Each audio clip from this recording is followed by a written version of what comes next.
Okay, Assalamualaikum. Apa khabar semua? Seperti yang dijanjikan, kita berada di point view of Gunung Stong.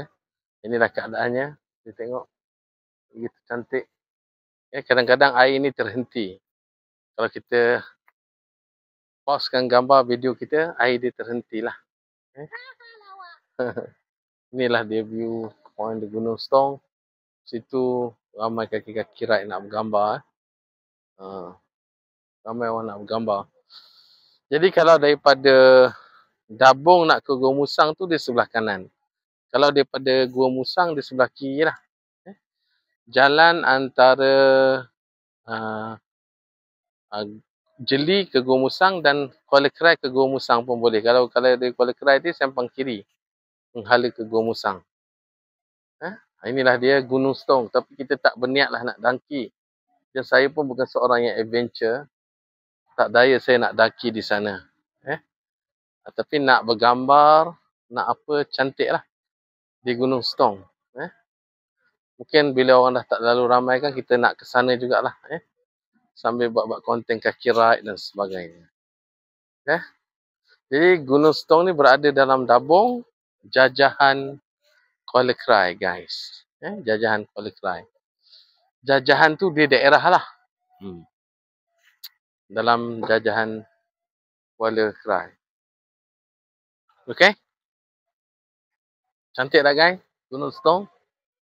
Air terjun dia lah. Nama gunung tu dia panggil Stong.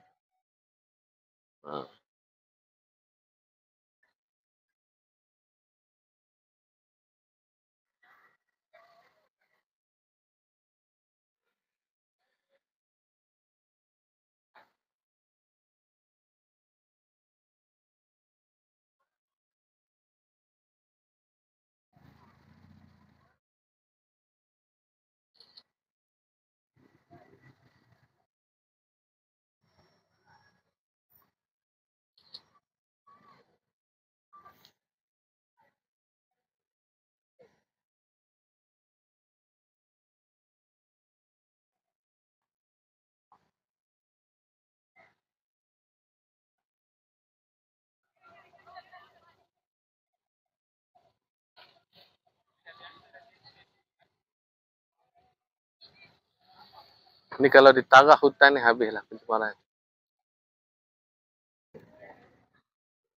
Tengah.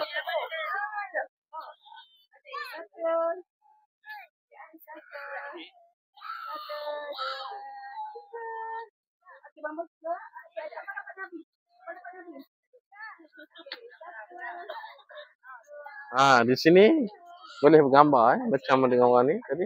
Dia bergambar. Tapi ini ramai sikit lah orang. Boleh nampak pemandangan Gunung Stong.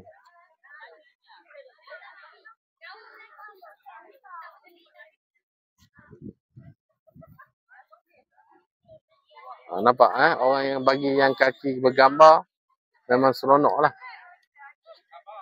Di sini. Sebab macam-macam ada.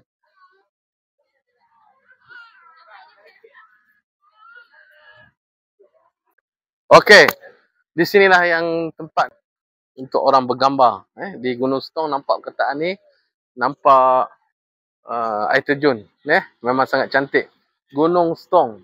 Di Dabung, jajahan Kuala Krai. Jadi datanglah ke sini, guys.